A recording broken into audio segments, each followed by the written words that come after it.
There's a popular phrasing among sociopaths about them being able to eat their young. And it's still some truth to that, that these sociopaths are able to sacrifice or do anything to get what they want, whether it be compromise someone in their family or friends or anything, because this is how they operate. But in these workplace environments, when years ago, I used to sit back and I used to just study because I told you guys that the only way for me to have effective therapy in the toxic workplace environment was to consistently study my opponents and study the battlefield, right? Because it was like a war, empaths versus sociopaths. And one of the things, the characteristics I notice is that, anyone is expendable for these people. And that is why they're weaker in a bigger fight, right? When you realize something, because they don't stand for anything. They don't have a cause, right? And that makes them stupid in some ways. Now, the thing about this is that eating their young is one of these phrases that applies to their ability, the great ability that the sociopath narcissist has to destroy their own allies when necessary. And in a lot of cases, they wind up canceling each other out altogether, and then they're not even a fight for the empath because they have effectively slaughtered each other, right? Eating their young, hence the saying. But in these environments, I would sit back on a daily basis at work. It didn't matter what job I was at. I've been over several jobs in my life, and I've worked with just about every trade you can imagine. I've done manual labor. I've done clerical. I've done office things. I've been, a supervisor. I've done everything you can think of, folks. None of those things actually suit me when I really look at it in retrospect. None of those things would have suited me in my life because I just am not cut out to work in a narcissistic work environment.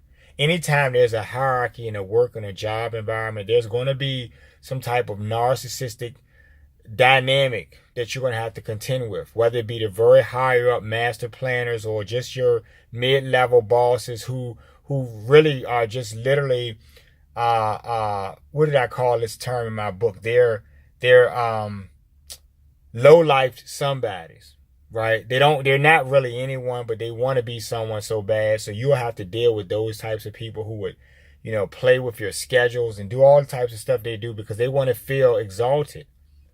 And it's a shame that someone could be so low in their heart that and feeling of their own selves that they just will be willing to do anything to anyone else just to make themselves have a leg up or feel like they're better than what they are. And that's sad, you know.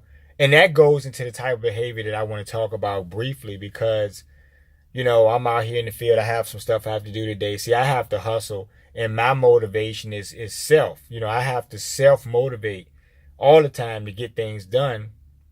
And I get it done, But in these environments, right, you always have people who work in groups or something. Most people work jobs and they have to work as a team or something. And there is no teamwork in these situations. There's always some narcissist and someone willing to listen to that narcissist. And I've seen this in many cases where they will literally talk about each other's work performance. And then turn around like a minute later and they're just all grinning and smiling at each other.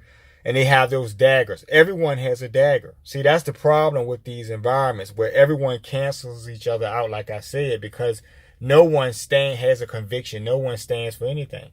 So all of them can be foes interchangeably, right, to with their allyship. And it just can happen anytime, depending on the convenience of the moment and what they're trying to gain or something. They'll eat anyone. So no one can be trusted in these situations. And I would just watch two best friends who work together. And I watch the other one just go behind the other person's back. Oh yeah, he's not doing anything else again. And kissing up to the master planning boss who really doesn't care about either of y'all because they have their own stake in this claim. And when they're ready to meal or have a lunch or snack, they'll eat both of you guys. See, everyone can eat each other. Everyone can cannibalize in a narcissistic workplace environment. it's something that will be very troubling for a hybrid empath or just a basic empath to witness. You know, how many people are so disloyal to each other? How many people be so willing to sell their souls or do anything just for something stupid? And it shows you the actual intelligence level of the people involved. They take up causes that make no sense. They'll fight for evil. You know, I've seen situations where someone has done someone wrong or something on their job, and because they wanted favor of that idiot who did something, they would literally turn on the person who didn't do anything, right? Just because they stood up for themselves or something. You know, now that person is a pariah at the job because they stood up to some bully or some idiot fool that tried to harm them or something. And those guys became their friends to the infringer. So when you look at it in a bigger way, none of those people are your friends. And so if you are an empath on a job, you're going to catch hell. And I keep stressing this in these environments. It's never going to be comfortable for you. So you're going to always have to be looking for higher ground. You're not going to find it in a toxic workplace environment. Everyone is a lowlife. So there is no highness to these lowlifes. And you'll learn that one day for you guys who are still, you know, in the trenches. That's what I call it, in the trenches, because you're still in this war. You haven't quite figured out how to liberate yourselves. There's an exit plan, you know, on the horizon, and you're looking for that. I applaud that. Do that. Because you're not going to find any peace on these jobs. But I would just watch these people, you know, and even on my team, when I have stuff I'm doing, the first sign that I feel that someone is trying to betray me or slight me in some kind of way and they're working for me and I'm paying them, I will get rid of these people. I don't have time to play a game. This isn't Dallas, this isn't J.R. Ewing or some shit, Falcon, whatever these old shows were or something. This isn't that cutthroat type of environment, you know, at Think Behavior. Right? Oh, by the way, too, guys, come on over to my website. That'll be www.thinkbehavior.info. That's www.thinkbehavior.info. And come check out a lot of stuff. I have my book available if you guys want to come over and check that out. I have a lot of posts there. So it'll be a fun thing. But getting back to what I'm saying, you know, these people live for the opportunity to cut each other's throat. You know, and I have never seen so many disingenuous and severely is the word I use, severely duplicitous people that I have witnessed be in one setting. And I had to get the hell out. It was just it was sickening. It was almost like it was gross duplicity. Literally within mere seconds, someone would become someone else. They would just shapeshift into something else. They would be fucking someone's best friend. And then within a moment of that person turning their back, they pull out a dagger and stab them. And this kept happening. Everyone was eating each other's. Right? Eating each other's young or something. Living up to that phrasing. Everyone was doing that. You cannot thrive in such a cutthroat fucking environment.